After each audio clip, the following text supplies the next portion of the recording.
sai na gama ɗan kafiri na gama gaya mata kallaman soyayya lalubo lukan kalubala alƙalama alƙalin lakantar lakanan kulla akalla kullun kala tara ya tar na kaken turaren tattalin tilawar transformer tarwada tabarya timir masa taruwar turmin manta makutarin tarkwanta ta tafi da ni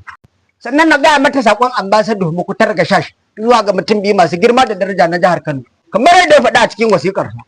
ya fara da kwankwasa da ganduje wai me duniya ne ku ji tsoron Allah ku yi haƙuri da juna ku kawo ƙarshen duk wata matsala da take tsakanin ku fa ba ƙananan mutane bane Allah ya zaɓe ku domin ku zama wakilansa akan al'ummar jihar Kano ya kamata ku zama masu haƙuri mutunta juna kiya alfarmar juna martaba juna kuma ku zama masu godiya ga Allah bisa ɗaukaka da kuma alfarma da ya muku sai a haifi namiji miliyan 10 ba a haifi gwamna ba daga 27 ga watan 5 1967 zuwa yau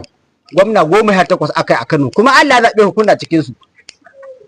ina roƙonku da ku yi tunani da dogon nazari ku yafe wa juna babu wanda ya san gawar fari